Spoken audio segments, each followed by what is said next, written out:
words for you, that'll be your opportunity to make amends. Until then, you can only pay it forward. Right. The last thing that I would say is, I think, start with something you can control. Yes. Because this is a huge issue. You got a lot of stuff on this plate, and a big chunk of the stuff on this plate you have no control over. Right. Right? So continuing to focus on all that stuff probably isn't going to get you anywhere. Start with something small, something easy to chew, something that you can control. Yes. Start working on that, and then you go to the next thing that you can control. And you just kind of keep chipping away at it. Yeah. And you'll feel relief from the guilt the more that you understand and see yourself as somebody who tries to make this a better issue for the world. And I think whenever you feel that dirt under your fingernails of you making a difference, there will be a relief that comes with your past. And that's fine for me. I don't mind people being motivated by their past failures to do future success and do kindness. And so listen to the writer, Change Scoop. Really admire the transparency, really admire the boldness.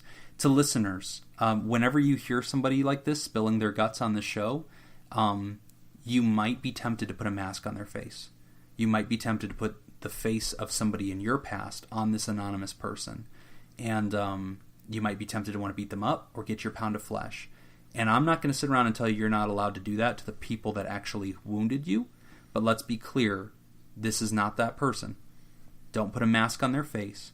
And, as therapists, our policy has been that we respond to the writer.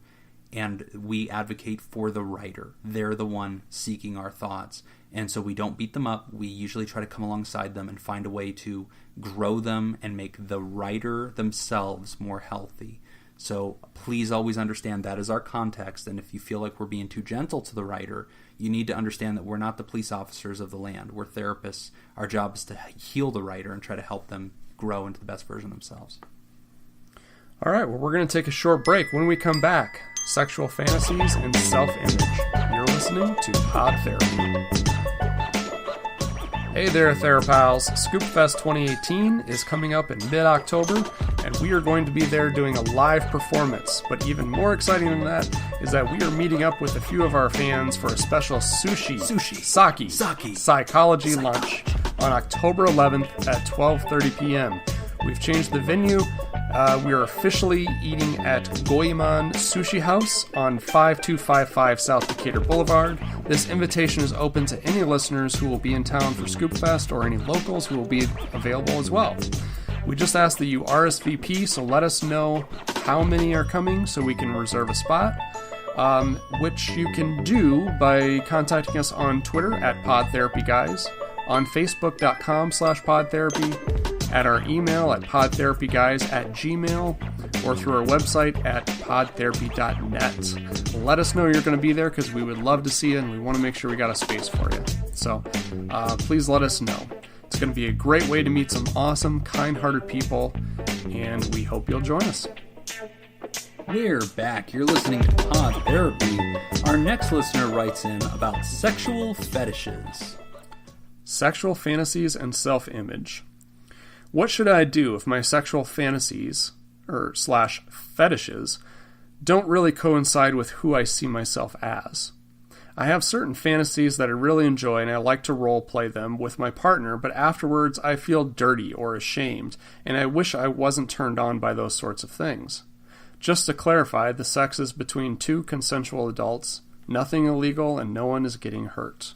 Wow. Sent to us from Anonymous. Okay, so this comes back to a long debate that we've been having on this show, apparently with me and myself and I, about two different camps when it comes to sex.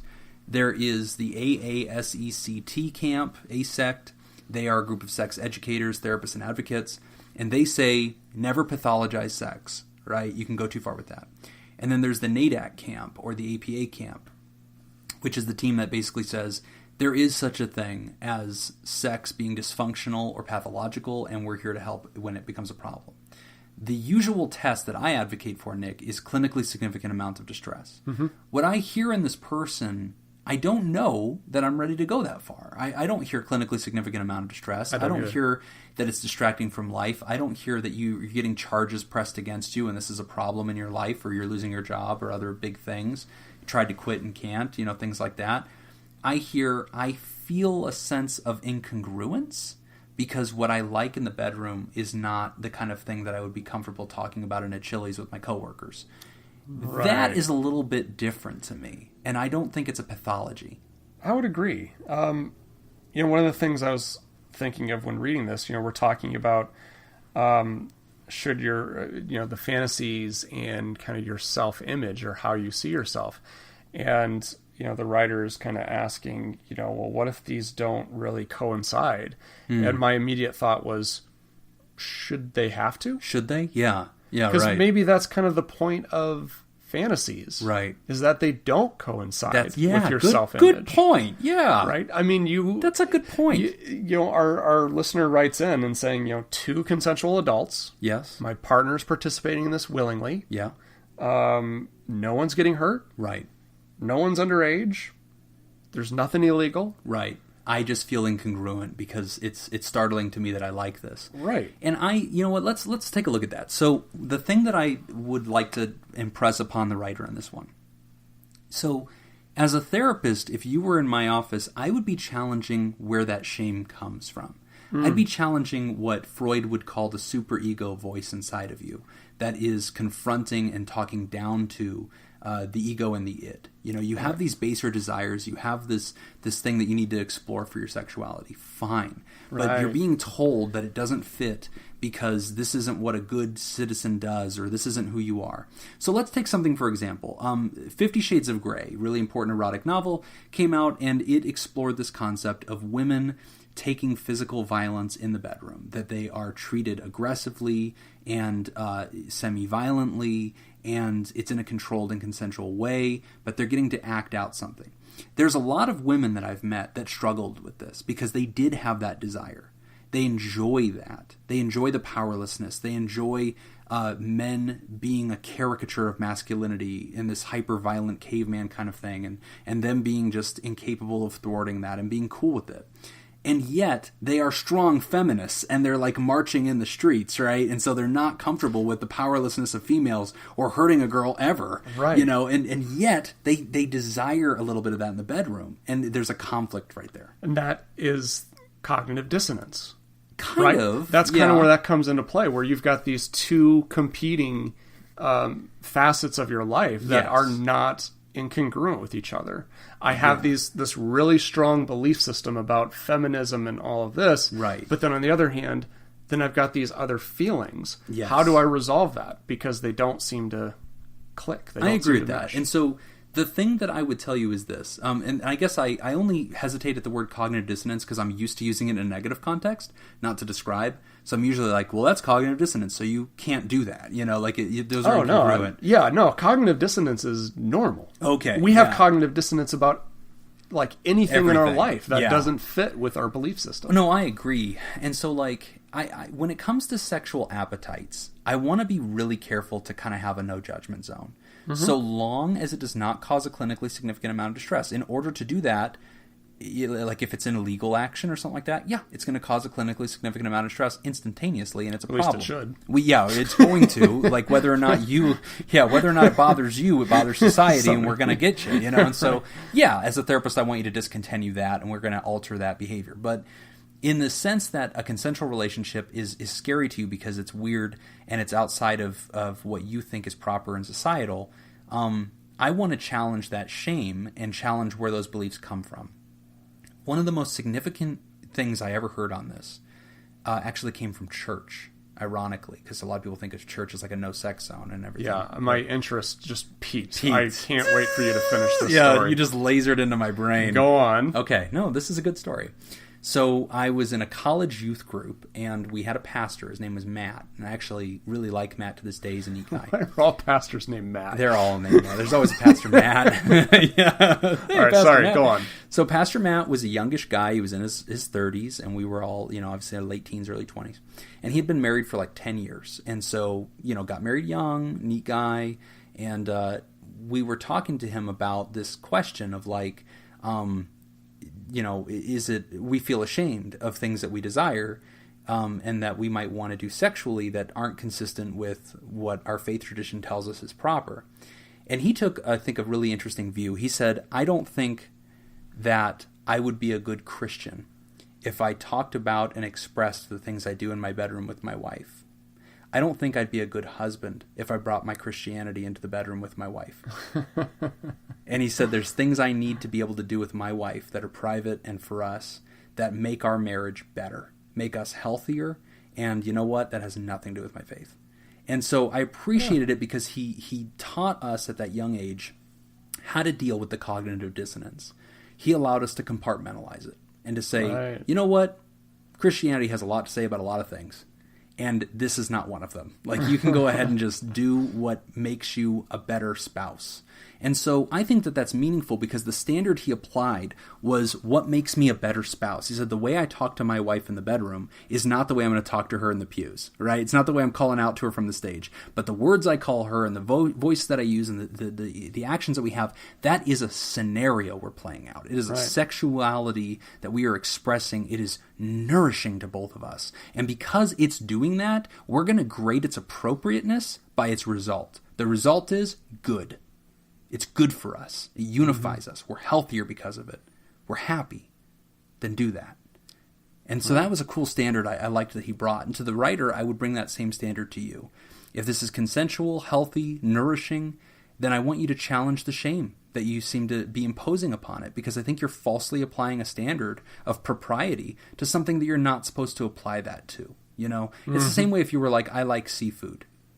And I was like, well, we're from Iowa. We don't do seafood. Seafood's for liberals. Right, Nick? Is that how you guys did it? Take your commie ass out of here. Yeah. Go back to Russia. You know, and so whatever it is, but you're like, listen, I don't want to be judged on my appetite, right? Because that's kind of like an unconscious thing. I am not my desire for seafood. I don't identify as a pescatarian, you know, like just because I enjoy seafood, right? And the same thing ought to be brought into sex. I don't want you to identify who you are by your sexual appetite. It needs to be different than who you truly are. It's literally at the same level of whether or not you enjoy salt. You know, it just needs to be seen as a taste, and that's kind of it. And if you bring it only to that level of judgment, I think you'll be a lot more free in the bedroom, and I think you'll be able to divorce yourself from some of that shame and guilt. I agree. I you know, no one's getting hurt. It's not illegal. It's consensual. Well, if they are getting hurt, they want to be hurt, and that's fine. Like, as long as it's consensual and everybody's cool with it, so... Yeah. You do you. Yeah, I agree. You're doing all right. You're okay. But thank you for writing in. I appreciate that. That was a good one. Yep. Thanks, Mom. That would have been funny. I took it to a dark place. All right, so let's go to the section at the end of the show where we talk about apologies. I'd like to apologize to my mom. Let's start with that. Sorry, Mom. My sense of humor is more like Dad, and I apologize. And actually, for those of you listening to this, we are actually recording this a week early. So we don't know yet what we're going to be apologizing for. Yeah. So actually, let's change the apology to a future apology. Future apologies. I anticipate that in the following week, I will need to apologize to probably the Supreme Court of the United States. I suspect I'll be apologizing to a sports team or two. I strongly suspect I'll be apologizing to the Raiders. My Panthers are on a bye week, so I'm fine with that. One of us is going to be apologizing to the world when we have to change our ringtone because of a win or loss in fantasy football. That's right. So that'll be really fun to listen to and figure that out. So if it's you, I apologize to you, Nick. I apologize that I defeat you soundly and leave you with a terrible ringtone. I feel pretty confident. I don't think it'll be an issue. Okay. Well, then I apologize anyway, since you needed that. And on to our announcements. Don't forget to sign up for sushi on October 11th. Let us know if you're going to be there. We would read off the names like we did in the last episode, but that was 5 minutes ago, literally, for us. So in real time, the names have not changed since our last episode. Hello from the past. Right. But we will, if you let us know, we will message you right back and let you know that we've got you on the list, just so you can be sure. Yep.